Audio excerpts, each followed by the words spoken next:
인사 나누겠습니다. 잘 오셨습니다. 새 하나님의 평강과 위로가 은혜가 함께 하시기를 바라고 간절히 소원합니다. 네, 너무 반가워요. 네, 네, 네, 반가워요. 네, 봐도 매주 반갑죠. 네, 감사합니다. 우리 마가복음은요, 네 복음서 중에서도 가장 특별한 책입니다. 왜 특별할까요? 가장 짧기 때문입니다. 네. 가장 짧은 복음서이고요. 네, 짧으면서도 시간 순서로 기록되어 있어요. 그래서 마태복음은 이 유대인들 아직 예수님을 메시아로 구세주로 고백하지 못한 그들에게 유대인들을 위해서 또 하나님에 대해서 예수님에 대해서 정확하게 알지 못하는 사람들을 위해서 쓰여진 책이다 보니 그래도 유대인이라는 배경을 가지고 있습니다. 그래서 구약책을 많이 인용하고 시간 순서가 아니라 예수님의 그 왕으로 오신 예수님의 설교 묶음으로 이렇게 묶여져 있어요. 그러니까 시간 순서가 아니죠. 누가복음은 시간 순서로 되어 있는데 그 누가복음은 아무래도 좀 설명이 세세하고요, 길게 되어 있습니다. 그래서 요한복음도 보면요, 이 표적과 기적에 대한 얘기들이 담겨져 있으니까 간혹 이해하기가 조금 어렵다 느껴질 때가 있어요.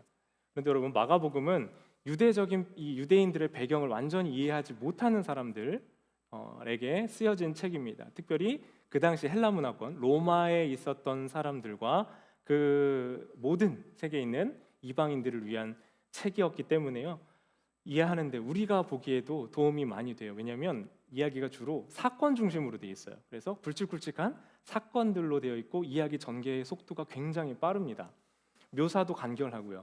그래서 여러분, 새해에 그래도 우리가 신앙생활하고 교회 다니니까 늘 새해 시작하면 한 번 마음 먹는 게 뭐예요? 뭘 좀 읽어봐야겠다고 하시죠? 그게 뭐예요? 그게 성경 말씀 좀 읽겠다라고 마음 먹고 새해 딱 어디부터 피세요, 여러분? 창세기. 그래서 우리는 창세기는 참 잘 알아요. 태초에 매해 하나님은 천지만 창조하시다 끝납니다. 그러니까 여러분, 창조만 하다가 끝나지 않으시도록 올해는 제가 권면하기를 어디부터 시작하시면 좋겠냐면요, 신약 성경으로 가십시오. 마태복음도 시작할 때마다 우리에게 위기가 왜요? 아브라함과 다윗의 자손 예수 그리스도의 계보로부터 시작해요. 그래서 누가 누구를 낳고 하다 보니까 거기서부터 마음의 어려움이 생깁니다. 자, 여러분 어떻게 하셔야 돼요? 그러면 마가복음, 이게 또 그렇죠. 누가 이렇게 이렇게 바로 나오세요? 마가복음을 바로 가시면 됩니다. 마가복음을 가셔서 마가복음을 여러 번 반복해서 읽으시면 성경의 전체적인 맥락과 예수님의 이야기를 이해하기가 훨씬 쉽습니다. 그런 여러분, 예수님이 올해도 새 천지만 창조하지 않으시도록 마가복음으로 우리 한번 같이 갔으면 좋겠습니다. 네, 창세기만 넘어가면 좋을 것 같은데 창세기 넘어가면 또 위기가 와요. 어디에서? 레위기에서 위기가 와요. 그러니까 일단 마가복음으로 오세요, 여러분. 네, 그리고 수요 성경 공부도 할 거고 이따 안내하겠지만 마가복음을 한 장씩, 하루에 한 장씩만 읽으면서 여러 번 반복해서 좀 통독할 수 있도록 마가복음 읽기 반을 카톡방으로 만들 거예요. 거기 들어오시면 하루 한 장씩 꾸준하게 다른 번역으로 함께 읽어갈 수 있을 것 같습니다. 사건 중심의 고난받는 종의 이야기가 담겨있는 이 마가복음의 시리즈를 시작하는데요, 마가복음의 저자인 마가 요한은 예수님의 제자였을까요? 아니었을까요? 네, 고개를 갑자기 떨구시지 마시고 눈 마주치지 않으려고 하지 마시고, 마가복음의 저자인 마가 요한은 예수님의 제자였을까요? 아니었을까요? 네, 아니었습니다. 그런데 어떻게 예수님의 행적을 이렇게 잘 알 수 있었을까요? 자, 마가 요한은요, 12제자 중에 한 사람은 아니었고요, 특별히 이후에 사도행전 우리가 지난번에 13장 봤을 때 1차 첫 번째 바울과 그 사람들이, 동역자들이, 바나바와 바울이 전도 여행을 처음에 떠났을 때 같이 갔었던 사람이 한 사람이 있었습니다. 그 사람이 마가 요한인 오늘 이 마가복음의 저자인 마가예요. 그런데 기억나시겠지만 마가와 함께 이제 배를 타고 이렇게 딱 출발해서 그 지금의 사이프러스 섬이라는 큰 섬에 도착해서 거기서 전도 여행을 했거든요. 그리고 다시 배를 타고 본토로 이렇게 오른쪽 북쪽으로 올라갔어요. 근데 이 버가라는 곳에 도착하자마자 마가 요한은 심리적인지 육체적인지 정서적인지 알 수 없는 이유로 이 전도 여행을 포기하고 다시 예루살렘으로 돌아갔다고 해요. 자, 이 마가 요한을 다시 데리고 2차 전도 여행 때 다시 회복한 마음으로 다시 출발하려고 하는 그 마가 요한을 데리고 전도 여행을 갈까 말까 하면서 두 사람이 심히 다투죠. 그게 바울과 바나바가 크게 심히 다툰 다음에 두 팀으로 나누어지는 계기가 되었습니다. 그래서 바나바는 마가 요한을 데리고 전도 여행을 가고요. 바울은 바나바가 아닌 다른 사람 실라를 데리고 떠납니다. 자, 근데 여러분, 이 이야기의 끝은 바나바 그룹의 이야기는 더 이상 나오지가 않고요. 바울 그룹에 대한 이야기가 그 사도행전 13장, 14장 이후에 계속 쭉 15장 이후에 계속 기록되어 있으니까 우리는 마가의 행적에 대해서는 잘 알지 못하는 것 같습니다. 그런데 이 마가에 대한 설명은 언제 나오냐면요, 예수님께서 승천하셨을 때, 사실 그 전에는 언제 나왔냐면 마가라는 사람은 굉장히 부자였던 것 같아요. 100명이 넘는, 한 120명이 넘는 제자들이 모여 있을 수 있었던 다락방을 제공해 줬던 곳이 바로 마가의 집이었어요. 그게 마가의 다락방이었습니다. 거기서 성령님이 그들에게 오시는 사건이 있었거든요. 그리고 나서 이 마가의 이야기가 안 나오는 것 같은데, 마가가 첫 단추를 잘못 끼고 결국 실패한 것 같은데, 이 부잣집 아드님이 뭔가 어려운 일이 오니까 그걸 극복해내지 못했던 것 같은데, 그 이후에 사도행전 이후에 나오지는 않지만 첫 단추를 잘못 끼웠던 이 마가 요한에 대한 이야기가 골로새서에 한번 나온다고 했죠. 골로새서 4장 10절에 보시면 그는 바울과 함께 옥에 갇혔던 사람이에요. 나와 함께 갇힌 아리스타고와 또 바나바의 생질, 어려운 말이지만 조카라는 말이에요. 조카인 마가, 이 마가가 등장하죠. 그 다음에 또 이 바울의 말년에 옥에 갇혀 있을 때 디모데후서 4장 11절에 지금 누가와 함께 있던 바울이 이 편지를 디모데에게 쓰면서 마가를 데려오라고 얘기합니다. 그러면서 그에 대해서 어떻게 묘사하고 있어요? 그가 나의 일에 유익하니라 라고 표현하고 있습니다. 저 사람 안 돼. 한번 실패한 사람은 그냥 실패할 거야 라고 생각했던 바울이 지금 시간이 한참 지난 후에 이 마가를 어떻게 묘사하고 있냐면요, 그가 나에게 유익하다라고 표현하고 있습니다. 마가 요한은요, 비록 첫 단추를 잘못 끼웠던 사람이었어요. 그리고 실패한 것 같은 사람이었습니다. 그런데 이후에 특별히 또 베드로전서를 보면요, 이 베드로전서에서 내 영적 아들 마가도 그리한다라고 표현하면서 이 바벨론에 있는 교회에 문안하는 편지를 씁니다. 예수님의 수제자였던 베드로와 함께 마가는 같이 사역을 하면서 베드로와 로마에 있는 감옥에 갇혔을 때 그때 아마 마가복음을 썼을 것이라고 학자들은 예상합니다. 베드로의 이야기를 통해서 그에게 가까이에서 들은 예수님의 이야기를 기록하여 그분을 오늘날 우리에게 어떤 분이신지를 남겨준 이야기가 바로 마가복음이라는 거예요.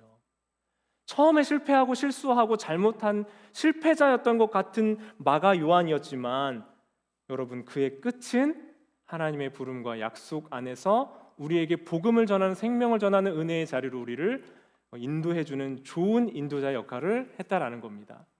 사랑하는 여러분, 올해 새해가 시작됐어요. 그래서 우리 마음에 여러분들의 삶에 처음부터 끝까지, 이 시작부터 끝나는 순간까지 하나님의 선하신 돌봄과 도움과 인도하심이 있기를 원합니다.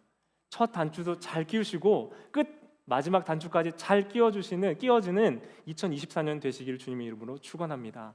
그런데 여러분, 지금 아직 1월도 안 갔는데 혹시 여러분 마음 안에 이 마가와 같이 시작하자마자 뭔가가 삐끗한 것 같은 마음에 어려움이 있으신 분들이 있다면 여러분, 그래도 괜찮은 줄 믿습니다.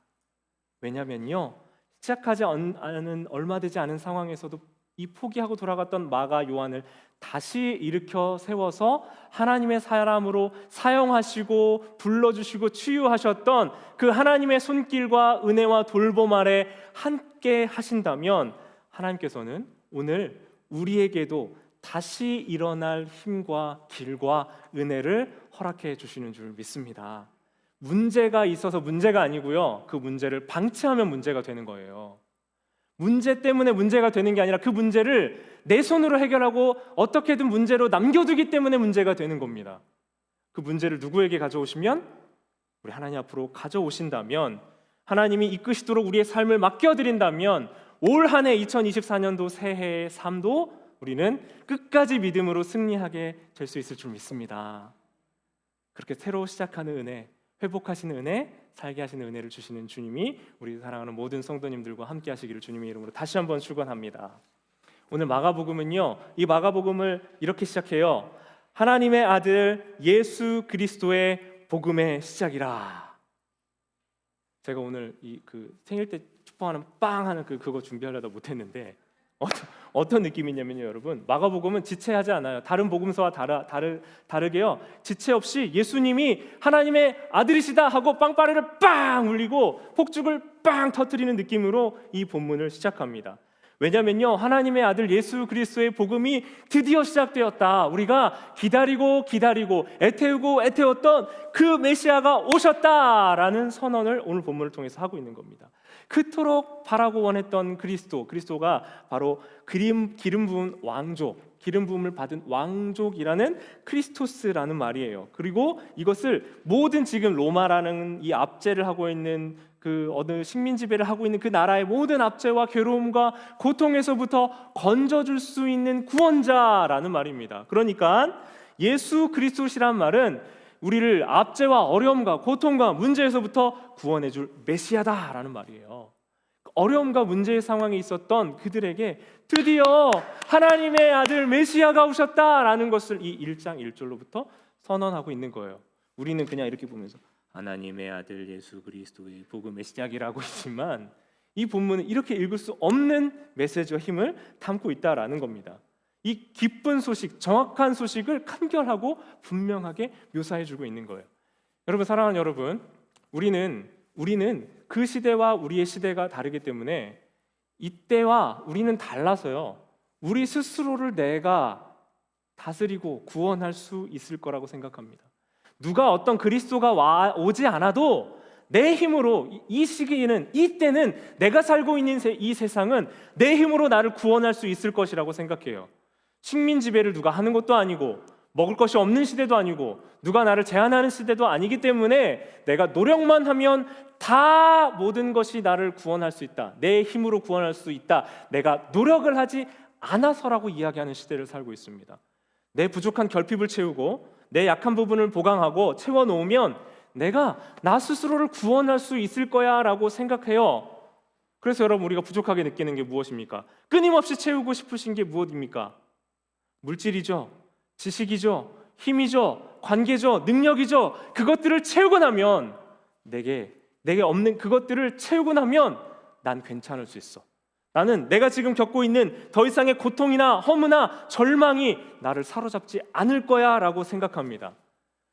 그런데 우리는 뭔가가 조금 나아진 것 같고 무언가가 조금 더 해결된 것 같은데 계속되는 문제와 괴로움 속에 처해 있어요. 인생의 문제를 해결하지 못하고 또 비슷한 문제로 또 절망하고, 이것들이 상황이 좀 나아진 것 같으면 또 다른 문제와 어려움들이 내 삶에 다가와 나를 엄습해오고 덮쳐오는 것을 우리는 날마다 경험하고 날로 경험합니다. 여러분, 인생의 문제를 해결할 수 없는 것은 우리가 뭔가 부족해서가 아니에요. 우리가 뭔가 없기 때문이 아니에요. 내가 게을렀거나 내가 능력이 부족해서가 아닙니다. 인생의 문제는 어디서 오냐면 무언가의 부족 때문에 오지 않고요, 예수 그리스도께서 우리 안에 계시지 않기 때문인 줄 믿습니다. 여러분, 아무리 노력해도 인생의 문제는 여전히 남아있어요. 왜요? 이건 지금 예를 들어서 평행선을 달리듯이 해결할 수 없는 문제, 해결할 수 없는 방법을 가지고 계속 해결하겠다고 하는 것과 마찬가지인 거예요. 키를 가지고 돌려야 되는, 키가 아닌 것으로 아무리 돌려봤자 시동이 걸려지지 않는 겁니다. 여러분, 우리 인생의 문제는 처음에부터 죄로부터 시작됐어요. 여러분, 죄를 설명할 때 제가 여러 번 말씀드렸지만 죄는 사법적이고 도덕적인 죄를 기독교 신앙에서 죄라고 얘기하지 않아요. 나 지금 괜찮은데요? 난 문제 없는데요? 죄짓지 않았는데요? 라고 얘기할 수 있는 그 차원의 문제를 죄라고 얘기하지 않습니다. 왜냐하면 성경에서의 죄는 도덕과 사법적인, 관계적인 측면에서의 죄를 말하지 않기 때문에 그렇습니다. 성경에서의 죄는요, 생명의 근원이신 하나님으로부터 단절된 거예요. 생명으로부터 끊어진 거예요. 우리의 구주 왕 되신 하나님으로부터 우리가 거기에 뿌리를 내리고 하나님의 그 생명을 공급받으면서 살아야 되는 인간이 거기서부터 살지 않고 내 스스로 왕이 되고 내가 주인이 되고 내 인생을 내가 경영할 수 있다고 하는 순간부터 거기서부터 뿌리가 잘려지고 하나님이 아닌 곳에서부터 살아가려고 하는 순간 거기서부터 우리는 필멸의 영원한 죽음으로 달려갈 수밖에 없다는 것이죠. 제가 지난번에 그 몬스테라 가지고 설명했던 기억나세요? 네. 그 식물은요 흙에 꽂혀지면 다시 살아요. 다시 뿌리를 내려요. 그런데 그것이 아니고서는 그것이 잘려진 순간 이 식물 어디에 놓더라도 이 식물은 죽을 수밖에 없게 되는 겁니다. 생명과 잇대어 있지 않으면 죽게 되는 거예요. 그러니까 우리 인간의 죄가 문제 뭐냐면 내가 스스로 왕이 되겠노라, 내가 내 인생을 경영하겠노라, 내가 다스릴 수 있다고 하는 그 오만과 교만에서부터 출발해서 내가 아무리 부자든 가난하든 내가 능력이 있든 없든 소유한 것이 많든 적든 똑같은 인생의 결과인 죽음을 향해 가게 된다는 겁니다. 그렇게 죽음으로 갈 수밖에 없는 인간이 바로 하나님과의 단절 때문에 그렇게 된 것이죠. 생명의 근원 되신 하나님과 멀어지고 나 스스로 살겠고 내 인생의 주인이 되겠노라 하는 그 생명에서 멀어진 인간의 삶 때문에 스스로 죽음을 향해 관역에서 멀어진 삶을 택하고 가고 있다라는 겁니다. 그러니까 생명으로부터 떨어져, 생명의 원주기로부터 떨어져 내가 내 인생의 주인이 되고 왕이 되어 내 결핍과 부족을 채우겠다고 그것을 아무리 채우려고 하고 아무리 키를 돌려보려고 해도 맞지 않는 키로 자꾸 돌리고 있는 것과 마찬가지라는 거예요. 생명으로부터 떨어진 우리는 그 무엇으로도 우리의 갈증과 목마름을 해결할 수 없고 끊임없는 인생의 문제를 해결할 수 없다는 겁니다. 자, 그래서 마가복음은 이제 이렇게 설명하는 거예요. 자, 이제 준비가 됐습니다, 여러분. 이제 드디어 그리스도께서 오셨고 그분의 우리가 그토록 기다리고 고대하던 구약에서 할 수 없었던 그 일을 완성해 주시는 메시아가 오셨습니다 하면서 1장 1절을 기대와 희망으로 선포하고 시작하는 겁니다. 구약에서는 여러분 하나님의 구원 역사가 시작되고 인간이 반역하고 죄를 지었는데 하나님이 선지자를 보내고 돌아오라 회개하라 여러 방법을 써도 그들의 힘으로 할 수가 없었어요. 그래서 이제 하나님께서 인간의 힘으로 할 수 없는 그 구원, 무언가로부터의 구원, 그 죽음으로부터의 구원을 예수 그리스도를 통해서 하시겠노라 약속하시고 시작하신 거예요. 죄로 인해 모든 그 문제와 죽음과 파멸에서부터 우리를 건져내시는 구원자, 그래서 그 구원자를 예수 그리스도, 그 예수 메시아, 우리를 구원하시는, 우리를 영원한 죽음에서부터 구원하여 우리를 다시 생명이신 하나님과 연결되게 하고 붙어지게 하고 그 원줄기에 붙어있게 다시 연결시켜 주시는 분이 바로 예수님이시다라는 겁니다. 그 예수님을 이 땅 가운데 보내주신 사건이 시작됐어 라는 것이 바로 오늘 마가복음 1장 1절의 이야기인 거예요. 그리고 세례 요한을 통해서 예수님이 오실 길을 준비하였어요. 예수님이 요단강에 세례를 받으시고 이제 예수님의 사적인 생애인 30년이 지나고 그 기간 동안 준비된 시간이 지나고 3년이 시간 동안인 공생애의 시작을 하십니다. 그리고 오늘 우리가 읽었던 마가복음 11장에서는 하늘로부터 이런 소리가 임합니다. 마가복음 1장 11절 같이 한번 읽어보겠습니다. 시작.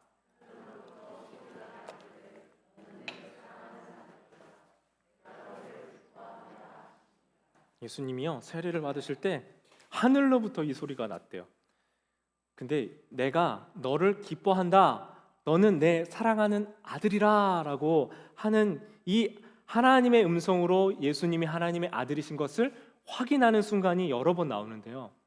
마가복음 9장 7절에 가면 변화산에 가서 예수님이 고난받으시기 전에 기도하실 때 예수님이 이 영광으로 이렇게 얼굴이 하얘지면서 변화되시는 사건이 있었어요. 그때 9장 7절에는 하나님의 음성으로 하나님의 아들이시고 그가 내 아들이다라는 것을 다시 한번 확인해 주십니다. 그리고 중간이 아니라 마지막에 가면 이제는 또 사람의 말로, 백부장의 말로 이렇게 표현합니다.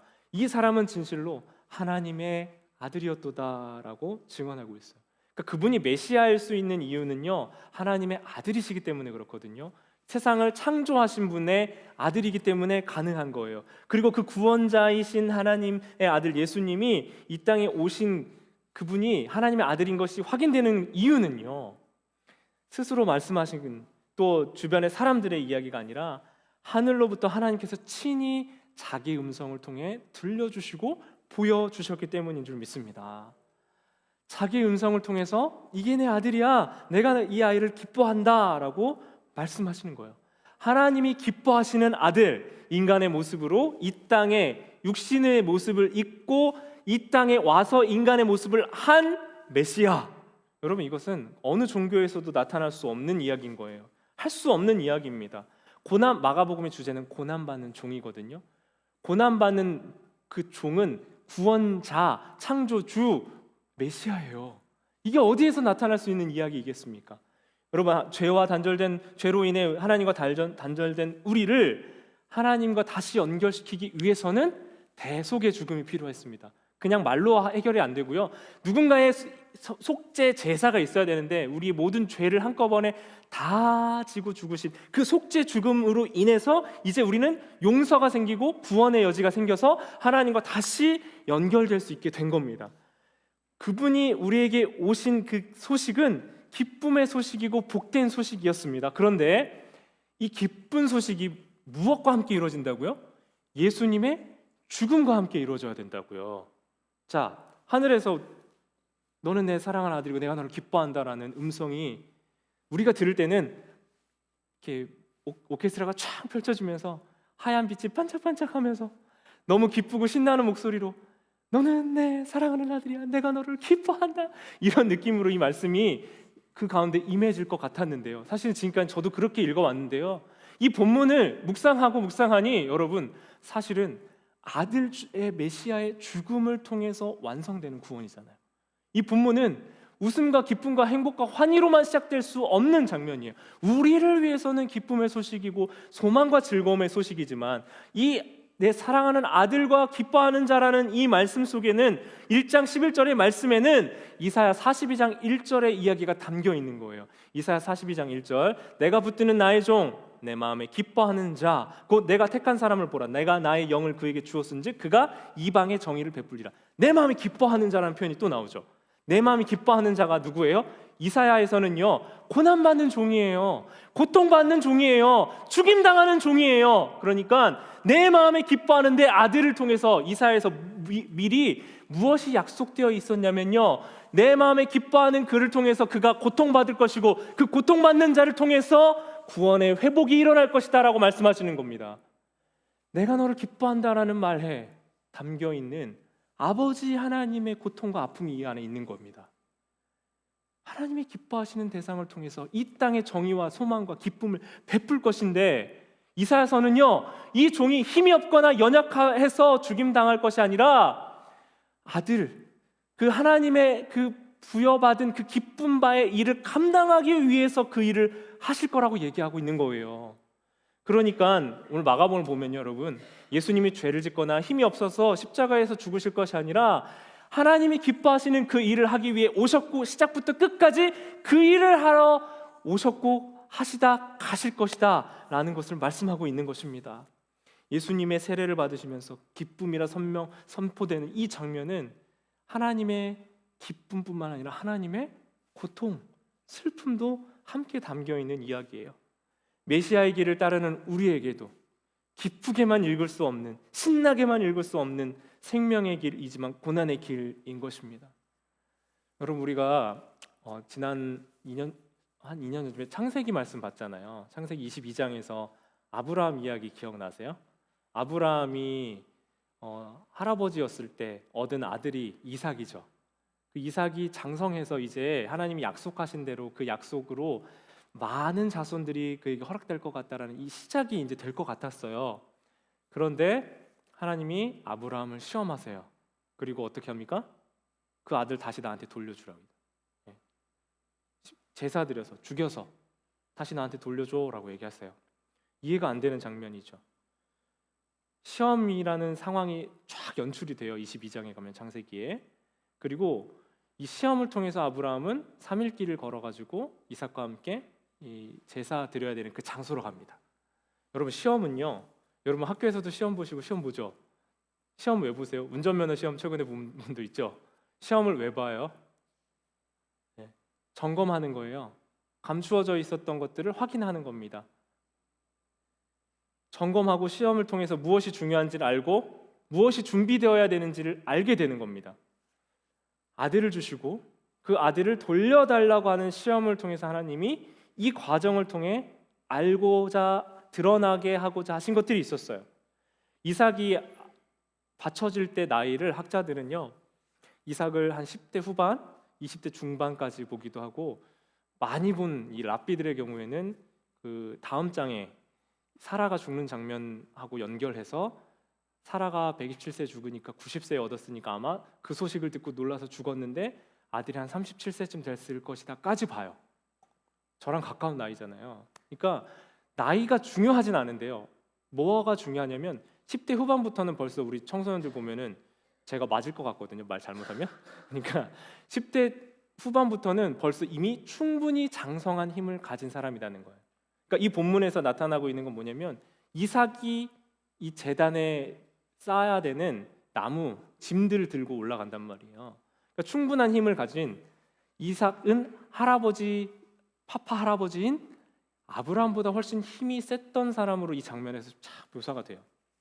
그런데 이삭은 그 아버지에게 질문하지만 번제할 어린 양 어딨냐고 묻긴 하지만 순수히 결박당해요.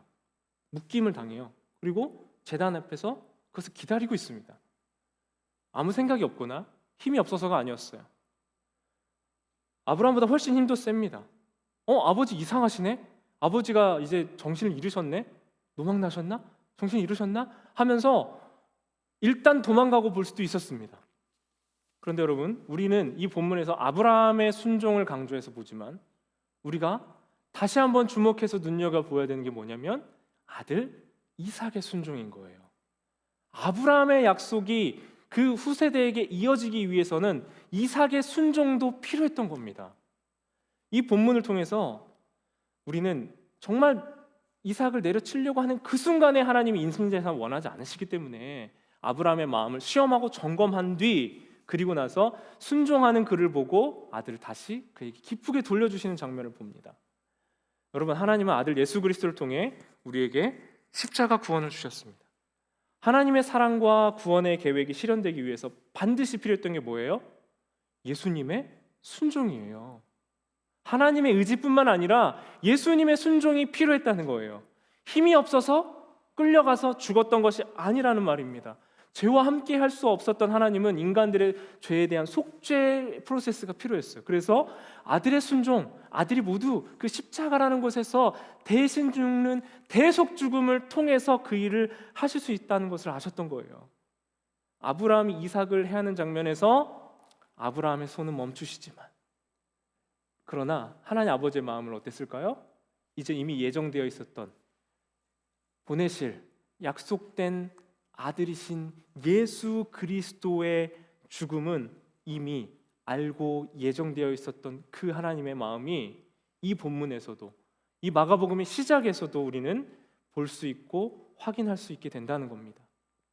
아브라함의 순종으로 오실 예수 그리스도의 죽음, 칼을 들고 있던 아브라함의 팔을 붙잡고 이제 그만, 괜찮다, 그만해라 하셨던 그 아버지의 마음은 아브라함이 순종했기 때문에 너 잘했어, 야 잘했어 박수치며 좋아하셨던 것이 아니라 이제 자신의 아들을 죽이시기 위한 순종의 죽음을 예비하고 기다렸던 그 아버지의 마음으로, 아픈 마음으로 아브라함의 팔을 붙잡으셨다라는 겁니다. 예수님의 사역이 시작되고 기쁨으로 선포되는 이 본문에서 하늘로부터 임하는 이 소리, 너는 내 사랑하는 아들, 내가 너를 기뻐한다라는 이 하나님의 말씀은 우리에게는 기쁜 소식이자 구원을 위한 시작이지만 하나님에게는 아들 예수 그리스도의 고통과 순종과 죽음이 담겨있는 출발이 되는 줄 믿습니다. 여러분, 그래서 우리는 이 복음을 우리의 것으로 받아들여야 되는데요, 그런데 제자들도 이걸 받아들일 수가 없었어요. 예수님이 고난받고 죽으신다는 걸 마가복음에서 제자들도, 예수님 따라다니던 제자들도 이해하지 못하고 강력하게 반발합니다. 예수님 그러실 수 없어요. 예수님 어떻게 죽어요? 예수님 안 됩니다 하면서 예수님께 항변하는 장면이 나와요. 베드로뿐만 아니라 제자들은요, 예수님이 메시아이기 때문에 그럴 수 없다고 얘기했어요. 믿음이 없어서가 아니라 메시아라는 믿음이 있었기 때문에 그랬습니다.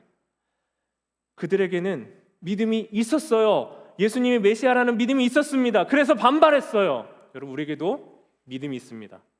우리가 가지고 있는 믿음은 어떤 믿음이 있어요? 하나님이 하나님이시면, 예수님이 예수님이시면, 내가 예수님을 믿으면 내가 이 땅에서 내가 원하는 대로 다 되어야 된다라고 생각해요. 내가 바라고 예상했던 일들대로 내 삶의 모든 것들이 펼쳐져야 된다고 생각하는 것이 바로 우리의 믿음입니다. 승승장구하고 승리해야 한다고 하는, 그런데 그들의 생각에 메시아가 고난받고 죽는다고? 그걸 이해할 수 없으니 항변하고 예수님께 대들었던 거예요. 사랑하는 여러분, 내 삶과 인생의 필요와 어떤 우리의 생각들 살펴보면요, 왕이 왔는데요, 내가 그 왕을 부리려고 합니다. 새로운 통치자가 이 땅에 새로운 통치를 시작했는데 그 통치를 내 마음대로 조정하고 부리려고 해요. 여전히 내 자아가 살아있고 내 의지가 여전히 살아있기 때문에 그렇습니다.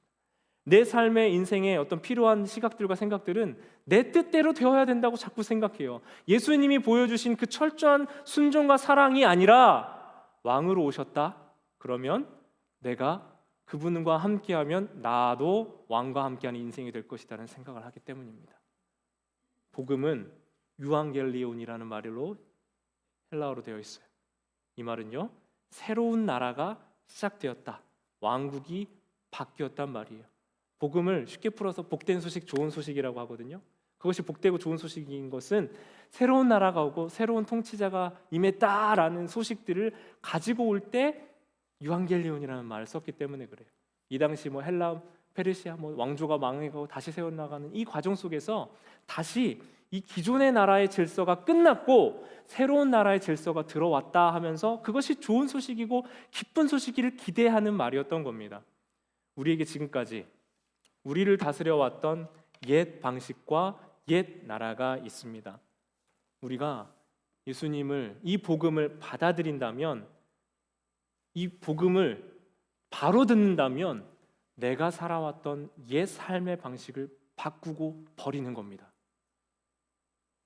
새로운 나라가 왔고 새로운 통치가 시작됐는데 내가 좋았던 옛 것들을 생각하면서 거절하고 있지는 않습니까, 여러분? 예수님이 하셨던 일, 그것이 오늘 우리에게 요구하시고 이 마가복음을 통해서 들려주고자 하시는 것이 바로 그것이에요. 새로운 통치가 시작됐어요.